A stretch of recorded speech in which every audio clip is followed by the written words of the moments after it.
What's up everybody, Cody here, where'd you get that? I recently picked up this Uncanny X-Men 168, which is considered the first appearance of Madelyne Pryor. However, upon further inspection, unbeknownst to me, I noticed both CGC and CBCS have descriptions implying that this is not, in fact, her first appearance in comics. Simply her first appearance as an adult. Well, what does that mean? She first appears as a child somewhere? A little more digging and I am now deep into another convoluted first appearance of a character. Both CGC and CBCS state Avengers Annual 10 is in fact her first appearance. Released in 1981, this comic has mostly been recognized as the first appearance of everyone's favorite Southern belle, Rogue. So where does Madelyne Pryor enter the story?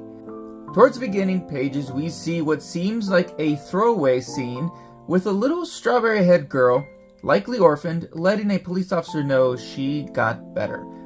Scene ends and nobody ever gives her a second thought. She says her name is Maddy Pryor, and the world moved on.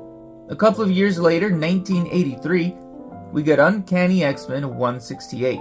Here we have a woman named Madelyne Pryor who is a dead ringer of Jean Grey. Worth noting, Chris Claremont is the writer for both issues, and he had gone on the record to state these were not the same people. He just liked the name Maddy Pryor so much he used it again for a character he wanted to be a part of a bigger, lasting story. He chose the name as it is the same name of a folk rock singer he liked named Maddy Pryor, of the Steel Eye Span. And that would have been the end of it. However, much to Chris Claremont's very public dislike for Marvel scrapping his plans for her character, he had to do a little retconning. Madelyne Pryor is now a clone of Jean Grey at the hands of Mr. Sinister, but this alone isn't what muddies her first appearance. Enter Chris Claremont writing 1988, The Uncanny X-Men 238. This story begins with a familiar-looking girl. She's humming a Steel Eye Span song, making a connection to the name Maddy Pryor. But it wasn't until she quotes the line, "I got better," that readers make a full circle connection to the little girl of Avengers Annual 10. So while the comic does not explicitly state they are one and the same, there are hints that they are. This speculation leads to collectors deciding Avengers Annual 10 is now in fact her true first appearance, even if to consider it as a cameo. However, Chris Claremont said he was just having fun with that because he enjoyed the ambiguity of it all.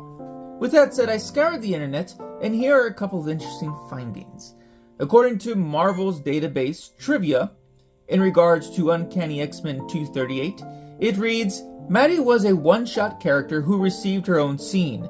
Her co-creator Chris Claremont created a more prominent character called Madelyne Pryor for the X-Men books. For years, fans speculated about a connection between the two characters. In Uncanny X-Men 238, Madelyne manifests a child version of herself who looks like Maddy and quotes Maddy. This was an in-joke by Chris Claremont. He reportedly named both characters after British singer Madelyne Edith Maddy Pryor.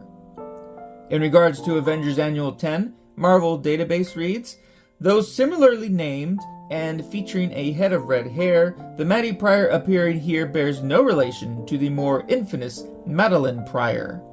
Finally, what might be able to put this to rest are the numerous Marvel trading cards of Madelyne Pryor, to which they explicitly state her first appearance is in fact Uncanny X-Men 168. So there you have it. I dug deep here and I hope it offers some clarity on what is considered her first appearance. My final verdict is 168 is her true first appearance, but what do I know? I don't work at CGC or CBCS. So that's all I got. Thank you so much for hanging out.